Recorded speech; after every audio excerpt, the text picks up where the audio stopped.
Olá, pessoal. Sejam bem-vindos a mais um episódio do canal 100% no Alvo.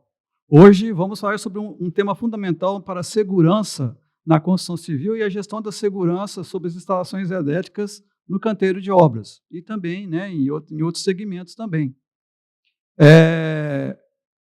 O nosso convidado hoje, é o engenheiro André Remedi, especialista no assunto, e proprietário-diretor da ALR Soluções de Engenharia, que um dos segmentos da ALR é a questão da segurança com instalações elétricas, padronização, laudos, treinamentos, enfim, toda a parte de segurança com eletricidade, a ALR Soluções de Engenharia realiza. Então, mais um motivo para vocês assistirem e também acompanhar, compartilhar. O nosso podcast é um podcast que traz muitas instruções, muito conhecimento, muita troca de ideias para vocês assimilarem, compartilharem, curtirem, e sempre estar conosco, tá? Lembrando que o nosso canal, o podcast 100% no Alvo, está em todas as redes sociais, No nosso canal no YouTube, 100% no Alvo.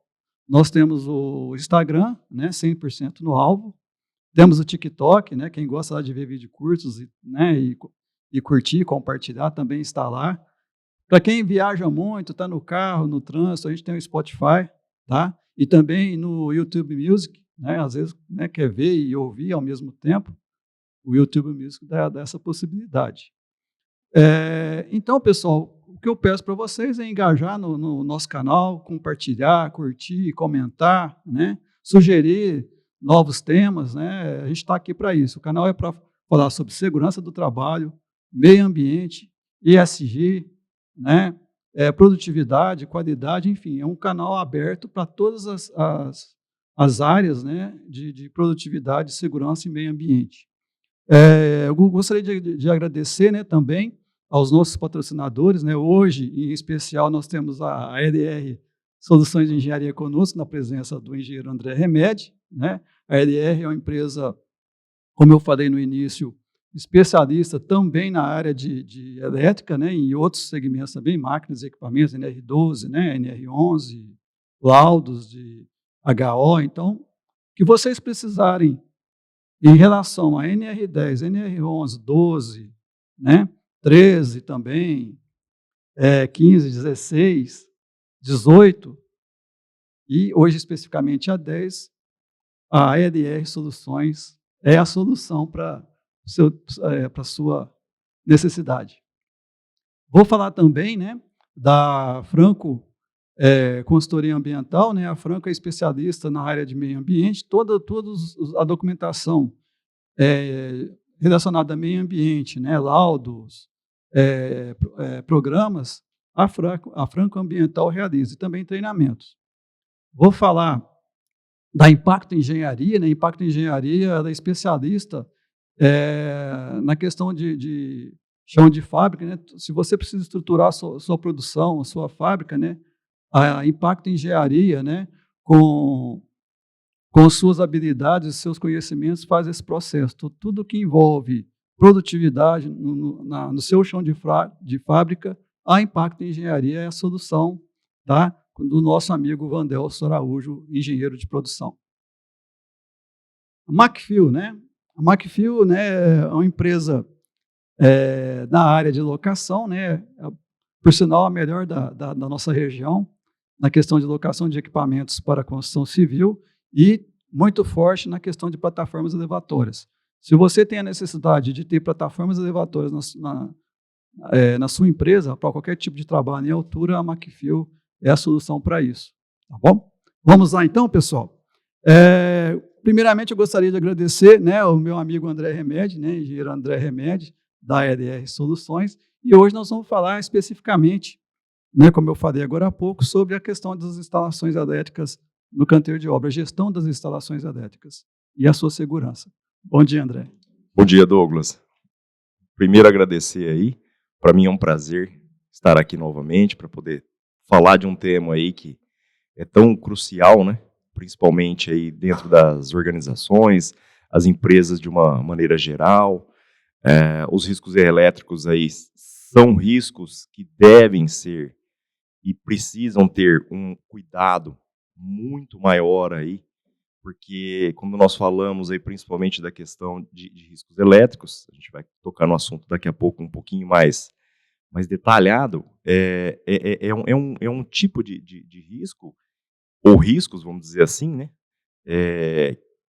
que ele não tem cor, ele não tem cheiro. Então fica difícil de identificar se algo tem energia ou não tem energia. Se uma instalação tem energia, né, se ela está energizada, vamos dizer assim, ou se ela não possui alimentação elétrica, ou seja, se ela está desligada ou se ela está desenergizada, baseado aí em itens específicos da norma. Então, esses riscos aí são riscos que a gente deve tratar, trabalhar isso, porque são um dos maiores causadores de acidentes aí dentro das organizações, independente se seja industrial, comercial, canteiro de obra. Então, é um fato que a gente precisa, não podemos deixar ele de lado, ele não pode entrar no segundo plano. Certo. Com base no que você falou, André, no contexto da NR10, quais são os principais riscos elétricos no canteiro de obra, né, especificamente? O panorama das normas de NR10 e NR18 na aplicação na construção civil e outros segmentos também, né, se você quiser comentar a respeito disso também, né? E a responsabilidade do empregador e do trabalhador na segurança elétrica. Tá, então vamos lá. Os principais riscos aí evidenciados em canteiro de obra, a gente sempre trabalha inicialmente até utilizando a metodologia aí, principalmente vem da NR1, apesar de que a NR18 ela é uma norma setorial, né? Ela demanda aí de um PGR específico, tá? Por questões de hierarquia de normas. Então, quando a gente faz esse processo de identificação dos perigos, classificação dos riscos, nós evidenciamos principalmente os riscos relativos a choque elétrico. Seja choque elétrico por contato direto ou choque elétrico por contato indireto. O que é um choque elétrico por contato direto? É quando nós tocamos uma parte viva energizada.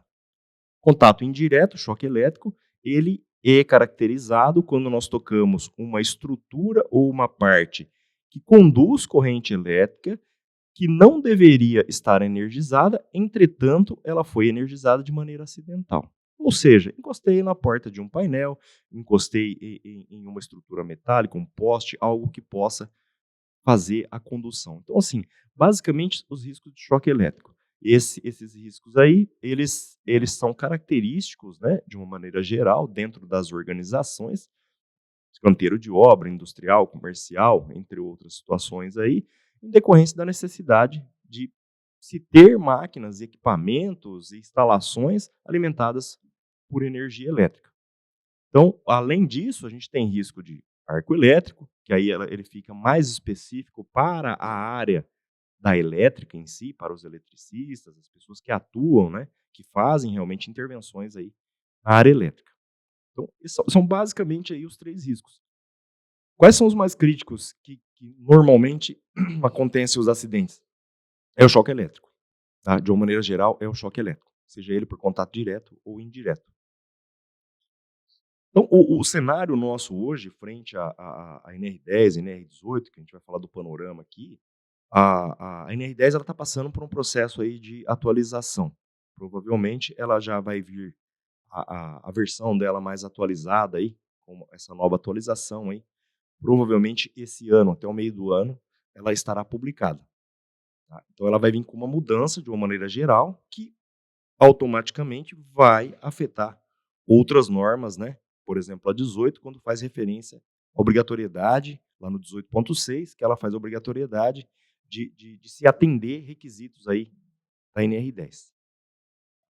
E com relação à responsabilidade, quando a gente fala do empregador e dos trabalhadores da área elétrica, Inicialmente, aí, nós precisamos ter, quando a gente fala de competência de pessoas, utilizando normas técnicas, a 5410, por exemplo, a característica construtiva da própria instalação, ela já deve garantir a segurança para as pessoas que acessam e utilizam um local, aonde se tem instalações, né, se tem equipamentos alimentados por energia elétrica.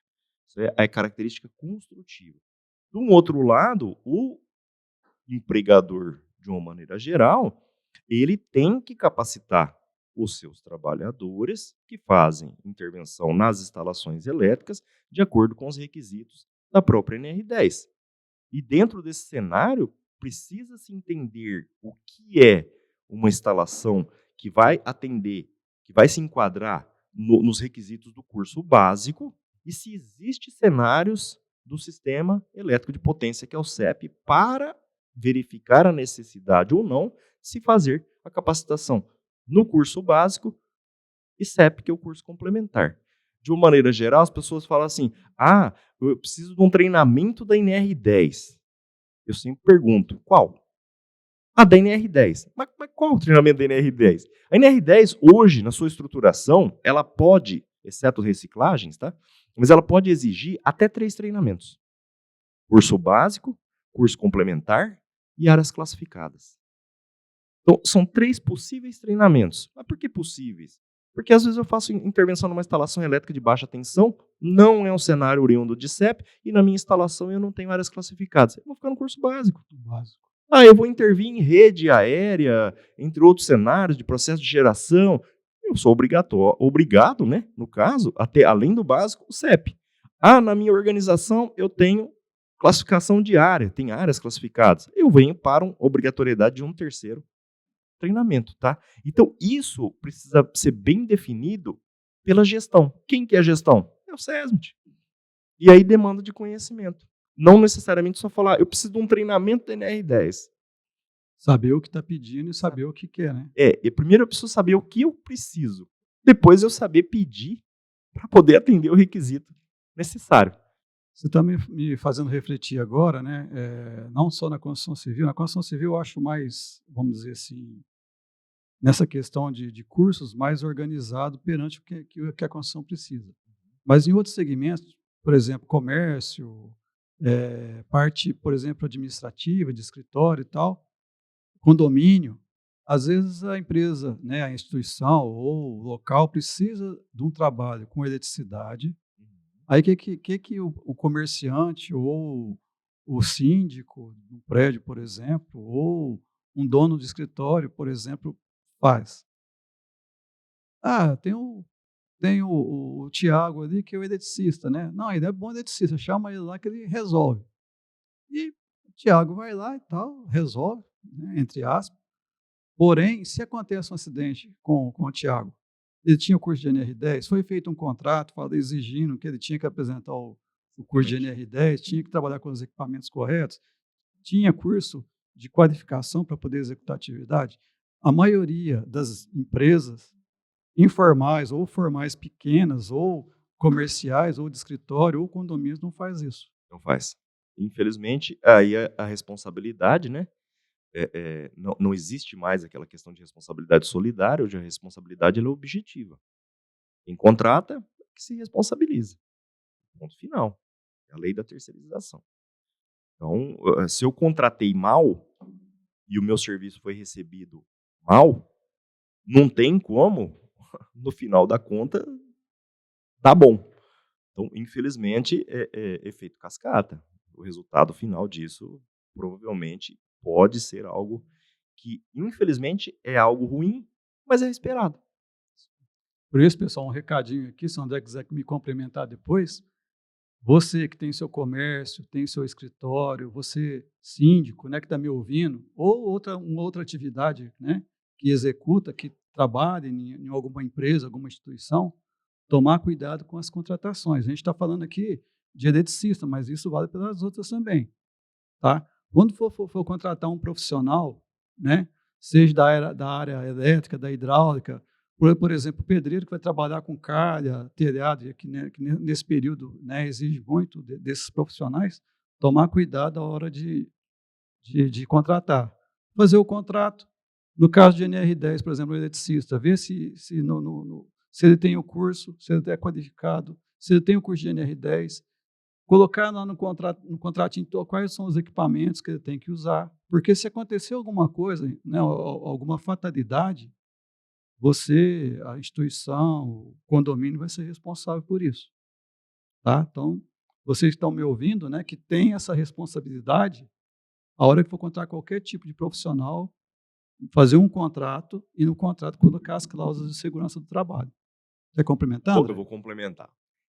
Normalmente, quando eu estou prestando serviço em empresas, eu faço a sugestão, né? Eu não posso impor nada, mas eu faço a sugestão e vou deixar a sugestão aqui de se fazer um processo de gestão de terceiros. Gestão de terceiros, ela vem da necessidade de se previamente definir requisitos básicos para um processo de contratação. Quais são os requisitos básicos aí? Vai depender do tipo de trabalho para algo específico. Como o Douglas já comentou, por exemplo, se é um serviço que será realizado dentro de uma obra, aí nós estamos falando de construção civil, na qual terá atividades, ou seja, haverá intervenções em instalações elétricas. Então, nós, obrigatoriamente ali, a gente já tem que atender 2 requisitos legais oriundos aí de normas regulamentadoras. Além disso, outros requisitos aí, atestado de saúde ocupacional, seguro de vida. Então, assim, o processo de gestão de terceiros, ele é definido para que nós possamos minimamente nos resguardar caso tenhamos algum tipo de problema futuro, seja um acidente, qualquer tipo de ocorrência, até mesmo um processo trabalhista ou algo do gênero. Então, as empresas elas precisam iniciar um processo de gestão de prestador de serviço, gestão de terceiros, que é algo que não é complexo.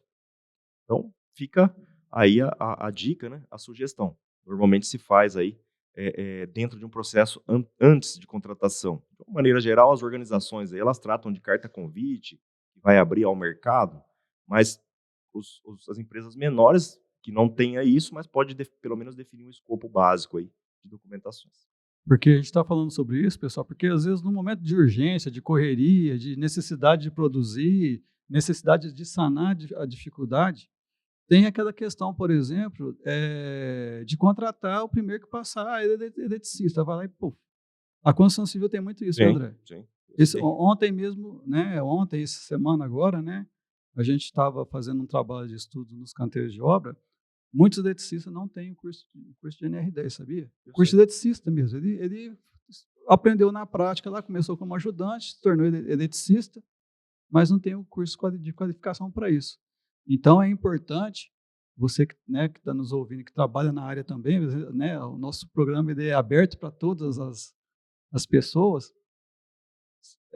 independente de qualquer coisa que você faça profissionalmente, gosta daquilo que faz, vamos fazer um curso relacionado. Tá? É importante. A gente tem que ter a prática, mas também tem que ter a teoria também. Bom, a gente estava falando de risco agora há pouco, né, das medidas preventivas. Contato direto e indireto com a eletricidade, né? Perigos de instalações provisórias mal planejadas, o uso correto de EPIs e EPCs, né? E a importância da qualificação e treinamento, que é aquilo que a gente falou agora, com a eletricidade. Quais são as medidas assim, preventivas que a gente tem que ter e as observações claras, né, sobre esses aspectos, vamos dizer, contato direto e indireto com a eletricidade, perigos das instalações provisórias mal planejadas, uso correto de EPIs e EPCs e também a importância da qualificação e treinamento.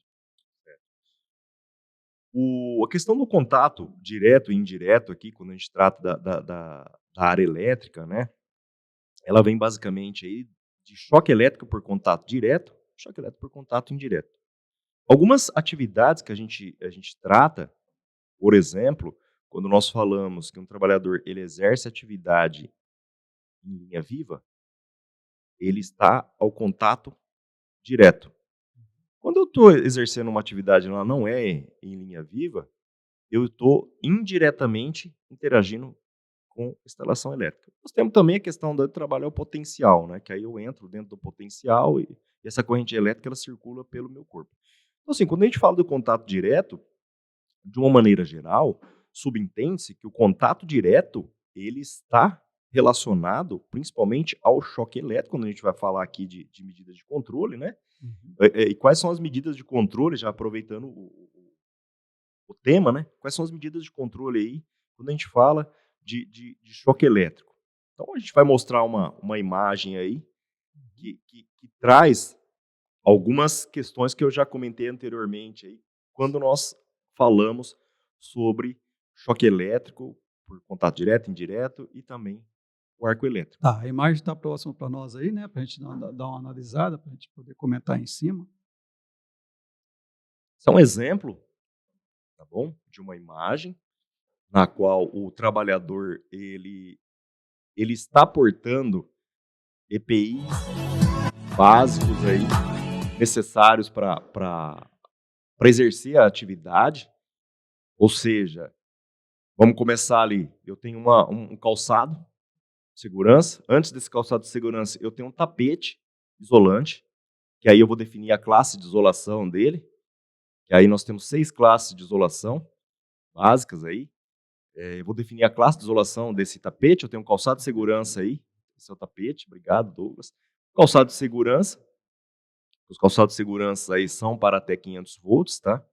Para a área elétrica. Teve uma mudança na BNT lá. E aí ficou determinado aí para até 500 volts. A vestimenta de trabalho, que é uma proteção contra o arco elétrico. Essa vestimenta, quando nós falamos de vestimenta, nós estamos falando, desculpa, de calça, camisa, que são as proteções aí contra o arco elétrico. São roupas específicas para proteção contra o arco elétrico. Isso aí são os EPIs básicos aí.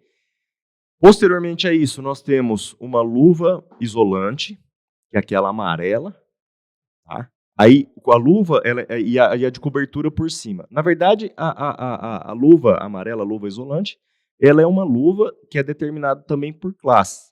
A gente vai ter aí uma luva de classe 00, que é para até 500 volts, até uma luva de classe 4. Então, se eu vou fazer uma intervenção em uma instalação elétrica de baixa tensão, 127 volts, 220, 380, eu provavelmente vou estar portando, se a instalação elétrica minha estiver desligada, não desenergizada, mas desligada, ou se eu precisar fazer uma pesquisa de defeito na qual obrigatoriamente a instalação elétrica vai estar energizada, eu preciso estar portando uma luva adequada para o risco. Então, se é 220 volts ali, que eu estou fazendo a pesquisa de defeito, a minha luva, no mínimo, tem que ser classe 00. Que é de 500 kV. Que é para até 500 volts. Para 500 volts. Uhum. Tá? Para até 500 500 volts. desculpa. E aí, a de sobrepor, que na verdade a de sobrepor, ela protege a de borracha, que a gente chama de borracha, que é a luva isolante. Uhum. O papel dela é proteger de borracha. Além disso, utiliza-se também para a proteção contra o arco elétrico, a balaclava, que a balaclava vamos falar do jeito simples, a touca, né? Alguns falam a touca ninja, que ela só fica o olho de fora, e para complementar a proteção, o visor. Lembrando que o visor, normalmente, ele vem acoplado ao capacete. E ele é específico também. Ele é Cor específico. verde, né? Uma cor para poder... E ele tem... Quando a gente fala da balaclava, do visor e da vestimenta, calça e camisa, nós estamos falando de proteção contra o arco elétrico. Nós estamos falando de algo que se chama energia incidente. Essa energia incidente, um pouco diferente de tensão, ela é uma forma de energia térmica. Ela vai trazer queimadura ao corpo do trabalhador. Tá? Então, quando a pele humana ela é exposta a uma energia incidente acima de 1,2 caloria por centímetro quadrado, nós já temos a possibilidade de ter uma queimadura de 2º grau. Certo? Então, necessita utilizar a proteção contra o arco elétrico. Agora, algumas empresas, eles têm uma visão errônea de que eu simplesmente utilizando o visor, eu não preciso usar a balaclava. Porém, quando o arco elétrico ocorre, ele envolve o trabalhador em si. E aí, a parte do ouvido e a parte da nuca, eles ficam desprotegidos. Quando abre o arco aqui, Exatamente. Envolve o trabalhador. Ele fica envolto de uma energia térmica. Só que o arco elétrico, ele é muito rápido. Ele é milissegundos, o arco elétrico. Porém, a temperatura de um arco elétrico, ela pode chegar até 19 mil graus Celsius. Então, ela desintegra metais e ela vai trazer queimaduras aí, dependendo do nível de energia incidente, fatal. Então, quando a gente fala de proteção, quando a gente fala de EPI, medidas de controle básicas aí, é choque elétrico e arco elétrico. Esse é o cenário aí que nós precisamos definir a proteção. Mas como que eu vou me proteger contra o choque elétrico ali? Eu preciso saber o nível de tensão. Mas como que eu vou me proteger do arco elétrico? Não tem como medir. É oriundo de estudos. A gente chama de estudo de energia incidente. Que aí você vai utilizar métodos específicos, legislações internacionais, para poder definir o nível de energia incidente. O simples fato de eu fornecer uma vestimenta de risco 2, que ela vai estar acima de 8 calorias por centímetro quadrado, não necessariamente eu estou protegendo o trabalhador. Porque agora eu vou repetir uma frase do Biso aqui, tá? A gente só se protege... Vai, fala.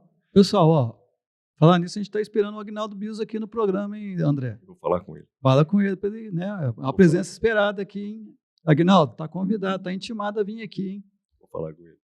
Então, assim, a gente só se protege daquilo que a gente conhece. Ou seja, se eu não sei o nível de energia incidente, que pode acontecer dentro de uma instalação elétrica, eu não posso afirmar que é meu investimento de risco 2 de, sei lá, 10 calorias por centímetro quadrado está para me proteger. Eu não sei quem que é meu inimigo, como que eu posso me proteger? Então, o simples fato de fornecer, não necessariamente eu estou protegendo, quando nós tratamos de arco elétrico. Porque é necessário se fazer estudos. Tá? E fica a dica aí. A ALR faz estudo de energia incidente. Então, nós podemos atender, baseado em N fatores aí, informações, levantamentos de campo, é possível aí se fazer o estudo de energia incidente. Depois desse estudo de energia incidente, o que nós fazemos, mestre?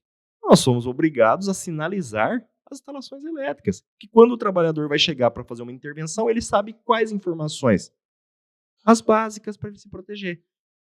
Nível de tensão, distância de zona de risco, zona controlada, que está lá na NR10, que é para choque elétrico e não é para arco elétrico. Aquilo é choque elétrico. Tá? Nível de energia incidente, limite de aproximação seguro e EPIs obrigatórios para fazer intervenção. Isso vai estar onde? Na parte externa do painel, antes dele fazer a descompartimentação do invólucro, ou seja, antes dele abrir a porta.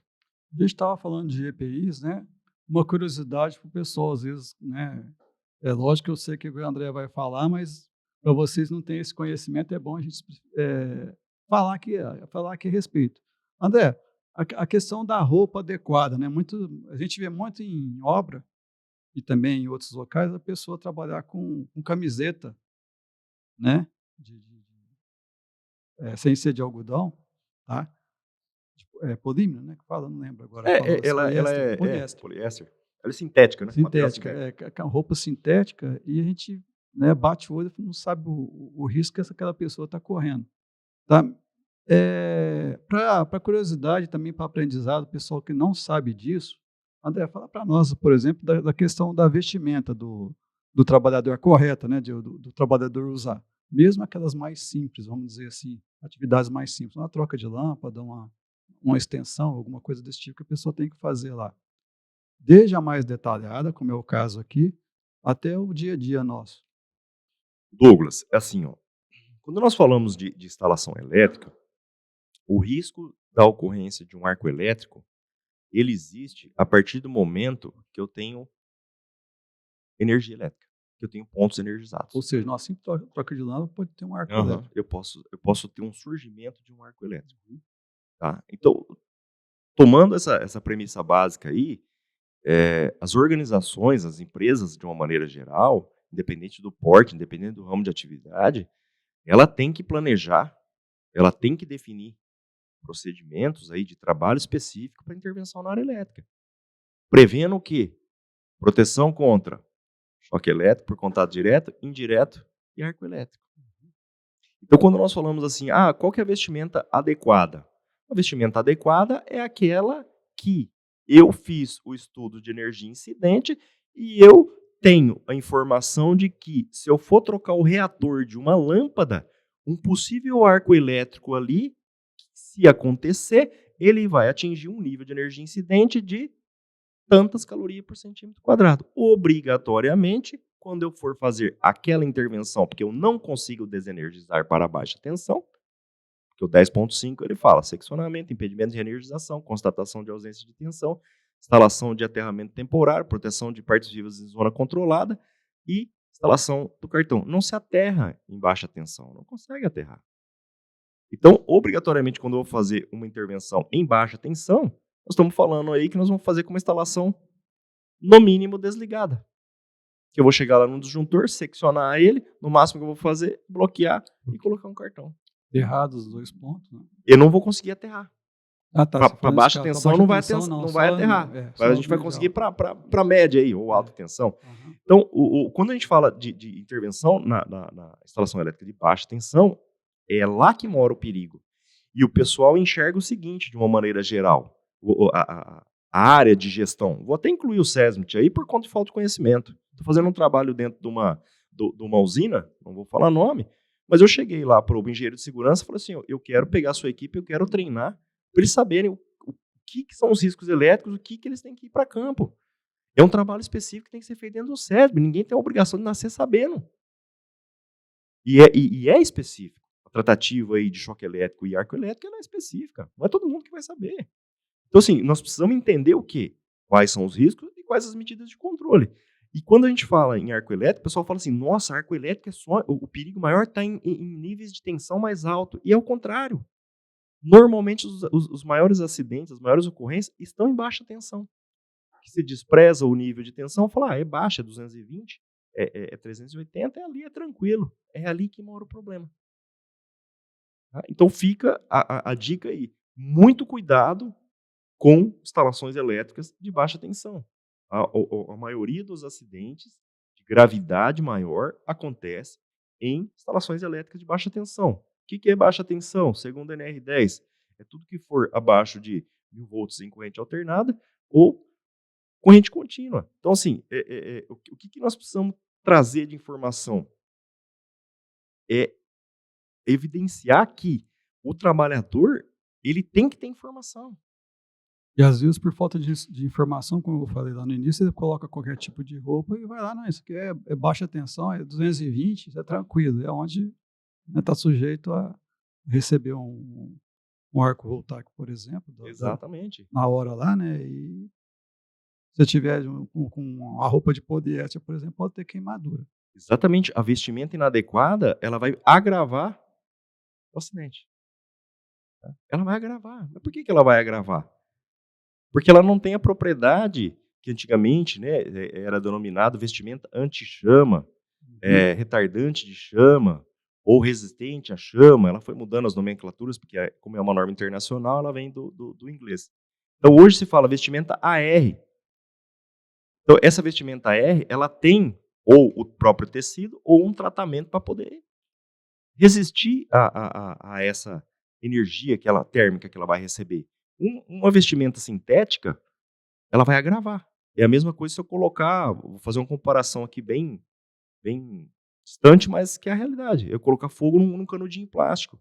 Ele derrete, ele começa a pingar. A vestimenta é a mesma coisa. Então, a gente imagina o trabalhador com uma vestimenta lá, fazendo propaganda lá de um time de futebol que ele gosta, ou ganhou o time lá no dia anterior, ele vai com aquela vestimenta. Vai. E aí, se ele sofrer um arco elétrico, ela vai colar na pele. Ela cola na pele. Às vezes até por baixo do uniforme, né? Exatamente. Ah, não, tá por baixo do uniforme, beleza. Né? Exatamente. Acontece muito isso. Então, quem que tem que fazer a gestão? A responsabilidade é do SESMIT. Periodicidade de troca de vestimenta, não permitir que outras vestimentas sejam utilizadas por baixo, exceto se eu tiver uma vestimenta 100% algodão, e até o próprio método de trabalho, que se a gente olhar a imagem aqui, ó, nós vamos perceber que a vestimenta do trabalhador, a camisa dele está por dentro da calça. Mas por que ele tem que usar por dentro da calça? No momento da intervenção, é obrigatório, por conta de um negócio que se chama efeito sino. Porque se a vestimenta dele, a camisa, por exemplo, no momento da intervenção, se ela não estiver por dentro, ela forma uma abertura entre o corpo do trabalhador e a vestimenta, que essa energia térmica ela entra por baixo da camisa. e queima tudo que tiver para trás da camisa, seja uma camiseta por baixo, seja a própria pele do trabalhador. Bem como a manga da camisa, no momento da intervenção, ela tem que estar fechada os botões. E a própria gola também tem que estar fechada. Eu não posso permitir, terminei a intervenção, não estou fazendo a instalação. Não tem problema. Mas eu tenho que ter um zelo que na hora da intervenção eu tenho que estar portando de maneira adequada. Quanto tempo vai demorar a minha intervenção? 10, 15, 20, 30 minutos? Terminou? Sair daquele cenário elétrico, eu posso voltar, dobrar a manga da minha camisa, não tem problema. Mas isso é algo que isso depende do trabalhador. Isso vem ao encontro quando a gente fala assim, importância da qualificação e treinamento para o trabalhador. Porque se ele tiver o treinamento e conhecimento, ele jamais vai trabalhar de qualquer jeito. Exatamente. Jamais Ele precisa receber isso. Uhum. Ele precisa receber. Seria desde Ele tem a que saber forma de disso. como comportar e até a conscientização, né? A conscientização. Então, isso faz parte da gestão do SESMIT. Não tem como isso desatrelar o SESMIT. Não tem. É o SESMIT que tem que definir as medidas de controle, EPI adequado para o risco, orientação quanto a como se portar. Pessoal, treinamento é tudo, tá? Não é só aprender a fazer, é saber como fazer, que é o mais importante. Bom, casos reais e boas práticas, né? Exemplos de acidentes que poderiam ter sido evitados, importância das inspeções periódicas e manutenção preventiva e tecnologia e inovações na segurança elétrica, né? São casos que a gente pode abordar aqui também. Gostaria que você falasse um pouquinho a respeito, André. O Douglas, eu vou aproveitar aqui essa temática e eu aproveitando a oportunidade aqui, eu trouxe alguns equipamentos aqui de segurança. Quando a gente fala equipamentos de segurança, ele não é um EPI, tá? Esse equipamento aqui de segurança, a gente, por exemplo, nesse caso aqui, por que eu falo que é um equipamento de segurança? Que ele vai me trazer um resultado, isso aqui é chamado de medidor digital de resistividade de solo. Esse nome bonito dele aqui é chamado de terrômetro. Esse terrômetro é o terrômetro de 4 hastes. Para que serve um terrômetro de 4 hastes? Ou eu utilizo ele para fazer a mensuração de um aterramento que já existe, ou eu vou fazer a avaliação da resistividade do solo. Para que serve eu fazer a resistividade do solo, André? Eu tenho lá uma área na qual eu vou fazer uma construção. Eu vou lá no item 10.3 da NR10, que fala de segurança em projeto. Quem projeta bem tem sucesso, não tem problema. Então eu vou fazer o quê? Vou medir a resistividade do meu solo. Está escrito aqui, pelo método de Wenner. O método de Wenner ele vai fazer a avaliação do solo. Então a gente vai fazer o que a gente chama de sondagem do solo para verificar qual que é a resistividade. Baseado na resistividade, eu confecciono o meu projeto de aterramento. E aí depois eu faço essa conferência, fazendo a medição. Agora, quando eu já tenho uma instalação pronta, eu vou fazer a medição de aterramento. Como que eu vou fazer a medição de aterramento? Eu tenho aqui alguns pontos, né? Na verdade, para fazer a medição de aterramento, eu vou usar 3 pontos, na qual eu vou ter 4 hastes fixadas no solo. Eu tenho que atender um requisito técnico de uma norma técnica para eu poder verificar se o meu aterramento que eu estou medindo está dentro do que a gente chama de zona de patamar. Isso está em norma técnica. Não é chegar lá, fincar a haste e, deu tanto. Não é isso. Eu tenho escalas aqui, ó. Mas o aterramento, pela norma, tem que estar abaixo de 10 ohms. Não existe mais isso. 5410 mudou. Faz tempo que não tem mais. Se eu quiser, como como engenheiro, definir que o meu aterramento deve estar abaixo de 10 ohms, é um requisito meu. Mas não é que está na norma mais. A norma ela fala que tem que ser o menor possível. E aí o método que eu vou utilizar é o método de verificação de zona de patamar. Aqui já gera um relatório. Ele já vai gerar o valor aqui. Com base no valor gerado, se confecciona um relatório. Só que quando a gente utiliza o método do terrômetro aqui de 4 hastes, obrigatoriamente eu vai uma haste por exemplo, a 30 metros de distância, depois eu tenho 3 hastes fixadas. 17,10 metros, 18,60 e 20,10. E a quarta conexão minha é lá no ponto onde eu quero medir. É no ponto que eu quero medir. Essa semana eu fiz uma validação de aterramento estrutural dentro de uma empresa.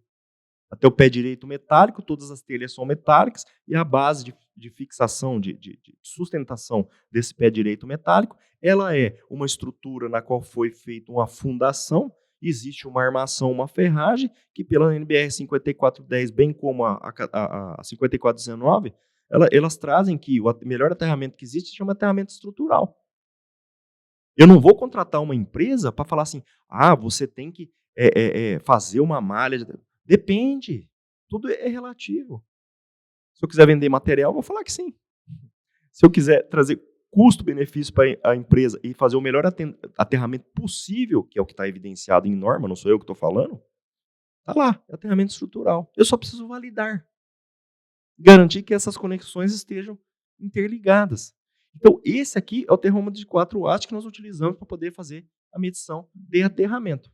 Agora, nós temos aqui um outro equipamento, que a gente chama ele de alicate terrômetro, e que, na verdade, o alicate terrômetro em si, nós utilizamos ele, eu basicamente utilizo, para medições de loop. Ou seja, ele mede um laço. Eu verifico com ele, por exemplo, se existe rompimento em uma malha ou não. Normalmente, eu utilizo ele aí em SPDA, que é quando eu vou verificar se a malha está rompida ou não está rompida. Eu tenho lá uma descida, já está instalado, a empresa já instalou lá, eu preciso verificar se aquela malha está rompida. Recentemente eu utilizei para verificar a malha de conexão entre a haste e a conexão dos tanques de etanol. Então, é um equipamento que a gente utiliza ele, tem que saber quando e como utilizar. Tá? Ele é um pouco diferente da questão do termômetro de 4 hastes. Que aí eu vou ter uma especificação correta para a utilização. E esse outro equipamento aqui, ele é chamado de miliohmímetro. Nós temos um outro que ele é chamado de micro-ohmímetro. Qual que é a diferença entre o milho e o micro? O miliohmímetro, basicamente, é o nível de corrente que ele injeta na estrutura que eu estou querendo verificar. Esse equipamento aqui, eu verifico a continuidade. Ele é utilizado, normalmente, quando nós vamos verificar, por exemplo, continuidade de malhas. Vai se fazer um projeto de SPDA. Fez a instalação física. Eu preciso obrigatoriamente verificar se essas conexões estão íntegras. É com ele que eu vou verificar se tem continuidade. Por exemplo, numa construção civil, numa construção de torres, por exemplo, de condomínio de torres, eu tenho que, primeiro, no projeto, fazer uma análise dessa também. Exatamente. Né? Exatamente. Esse equipamento, normalmente, ele está atrelado com o terrômetro. Porque eu tenho que validar. A 5419, que ela fala de proteções contra descarga atmosférica, ela traz o seguinte: sistema de captação, sistema de descida e dissipação. Então, quando nós falamos captação, é o método que a gente vai definir para fazer a captação dessa descarga atmosférica. Seja ela captor natural, seja ela por instalação de para-raio, seja, dependente do método que eu vou fazer. Fiz a captação, isso precisa descer. Para onde? Para a terra. Então, eu preciso verificar que a continuidade entre os sistemas. Captação, descida e aterramento. E, por fim, eu vou utilizar aquele equipamento lá, o terrômetro, para poder verificar o quê? Se o meu aterramento está dentro da zona de patamar. Que eu preciso garantir que o meu aterramento seja o menor possível e que não traga risco para o pessoal que está dentro daquela estrutura ou que utiliza uma estrutura. Eu preciso garantir que a resistência seja a menor possível. Uma curiosidade, né?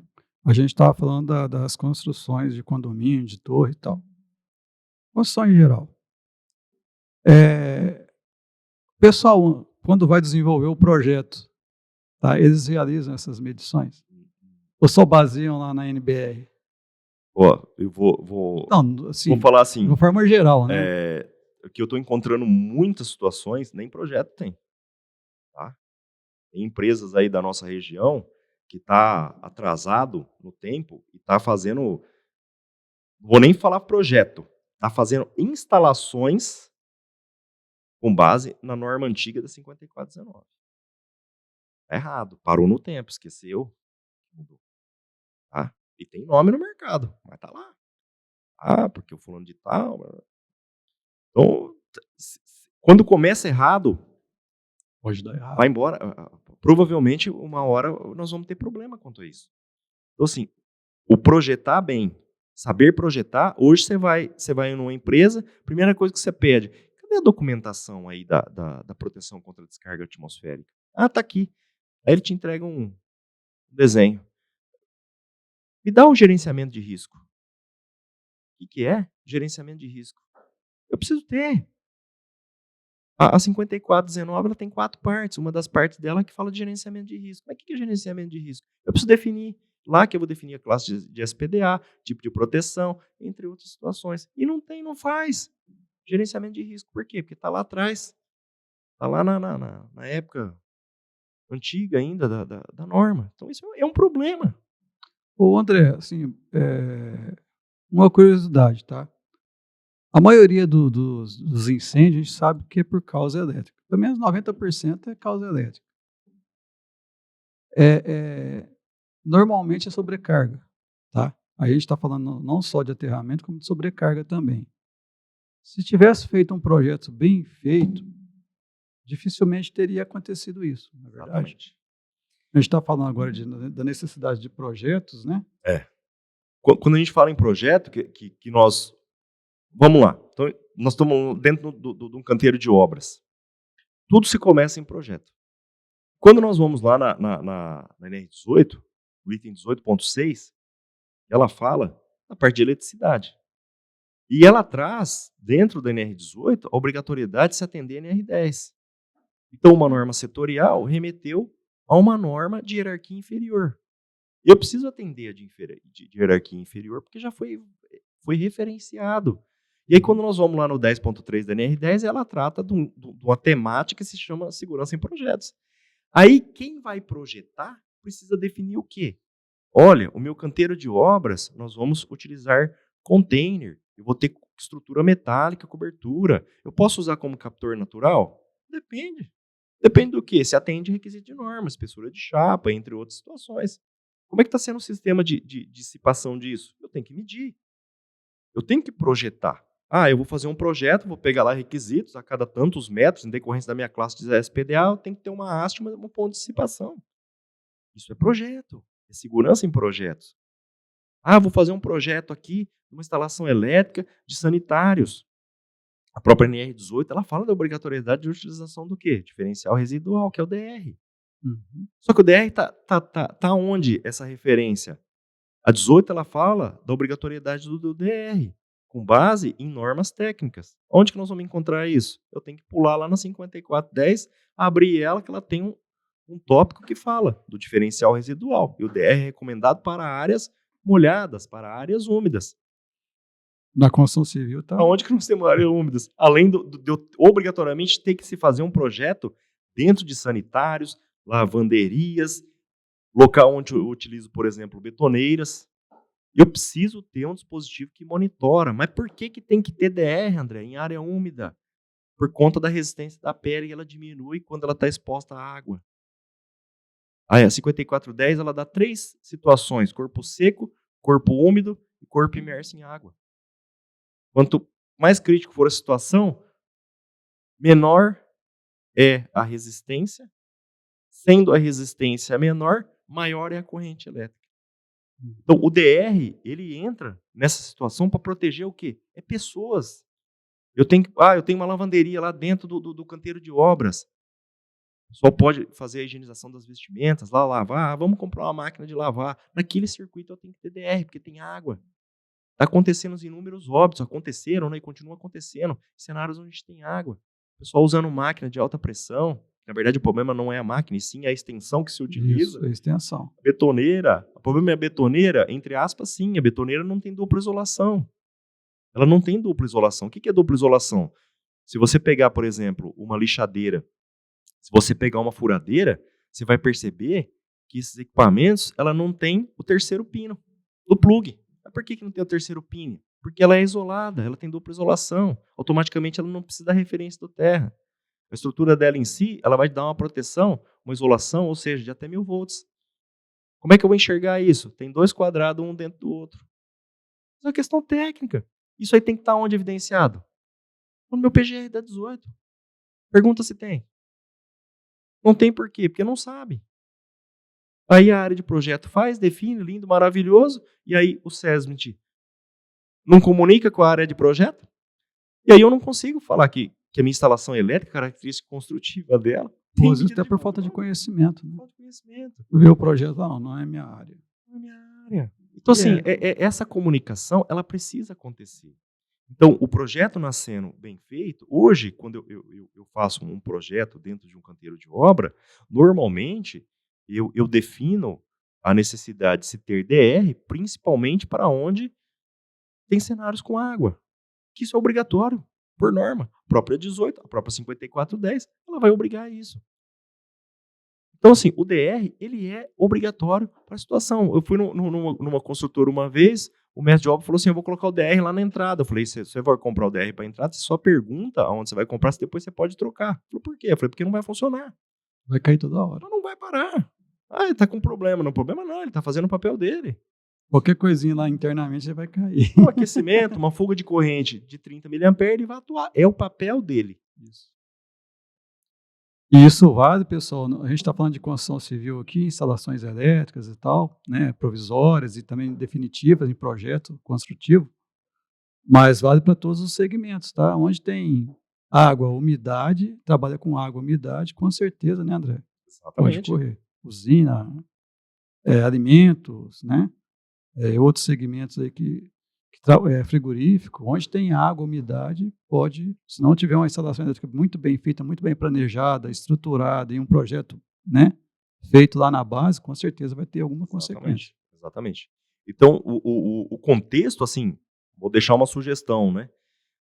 Para a necessidade de se fazer projetos da área elétrica, independente do ramo de atividade, nós obrigatoriamente precisamos consultar como melhor fazer. Isso está dentro de normas técnicas. Ah, mas a NR10, a NR18, ela não fala. Ela não vai falar porque ela fala o que a empresa deve fazer. Como melhor fazer, obrigatoriamente nós temos que buscar em normas técnicas. E todas as normas regulamentadoras, hoje, já tem um requisito dentro dela que fala que deve ser buscado, né, deve ser observado aí as referências técnicas aplicáveis. Tá.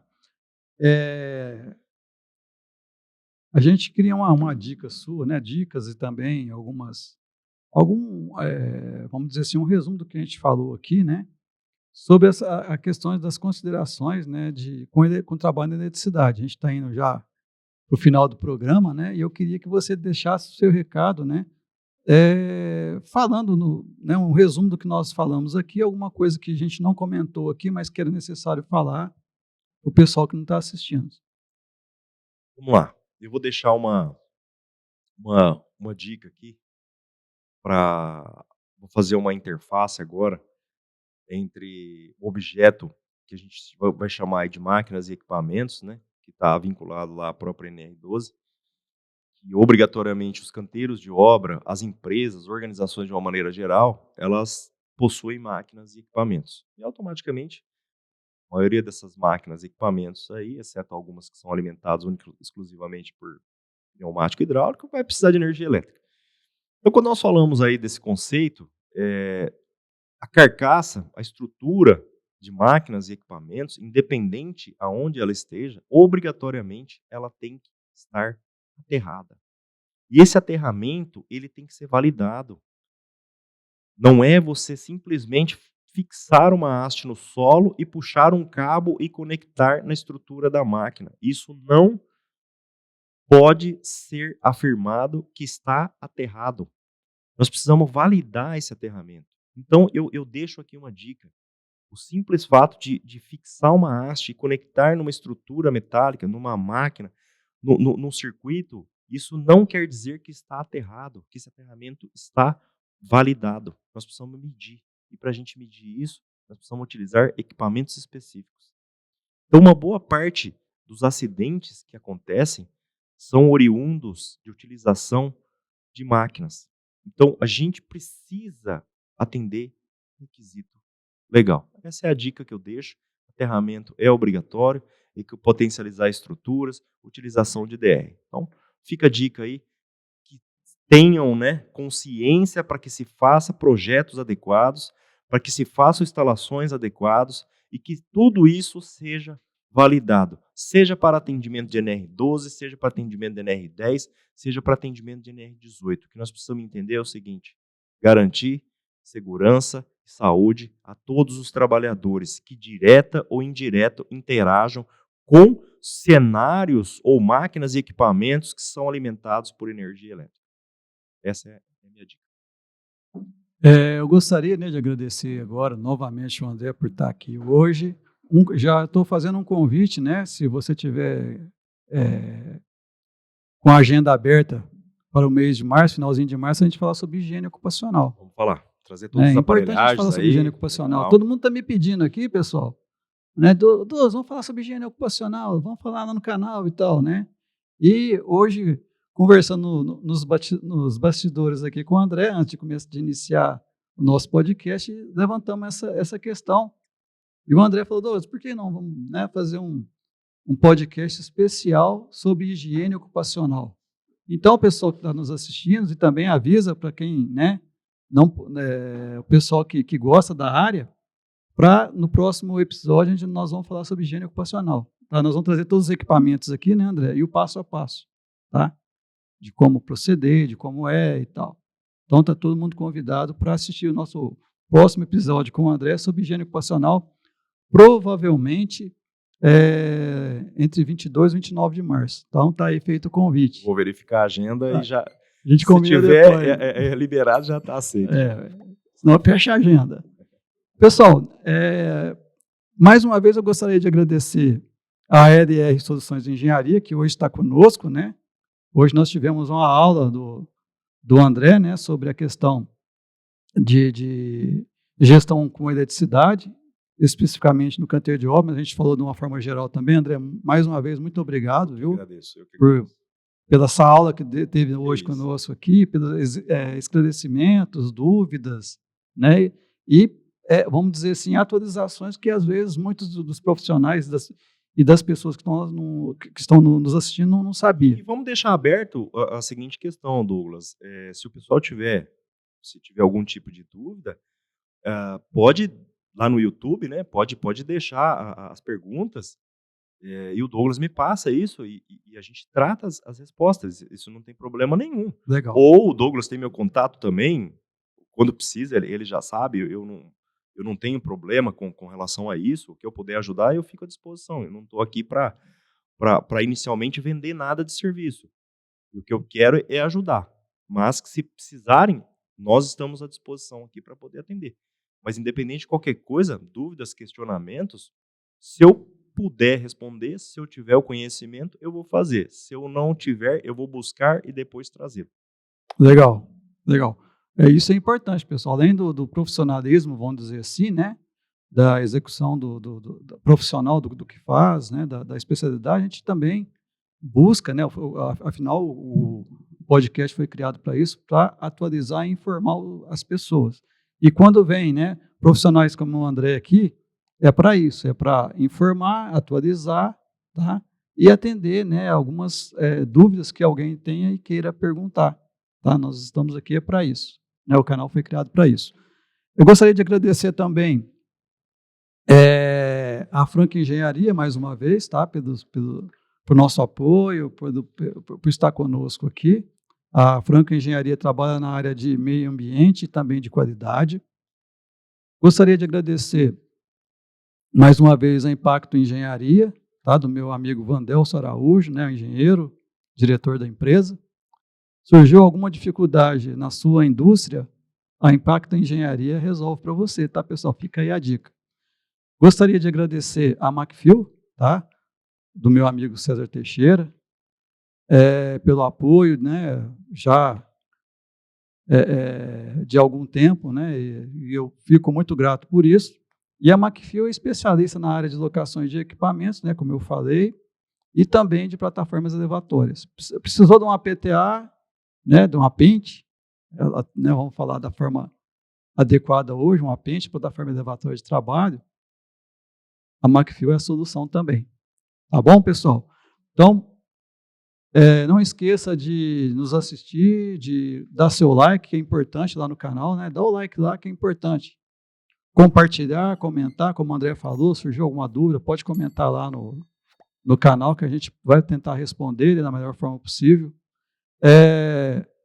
Entre lá no Instagram também, que tem uns videozinhos curtos legais, há uns cortes que a gente faz dos episódios, é muito bacana. Ou, né, no TikTok também. Se você quer ouvir o programa na íntegra, tem o Spotify, tem o YouTube Music. Então, todas as plataformas de redes sociais nós estamos presentes, inclusive no Facebook, tem uma página especial do podcast 100% no Alvo. Tá? Então, é muito importante a sua inscrição, seu like, seu compartilhamento e seus comentários. Tá bom, pessoal? E até a próxima, né?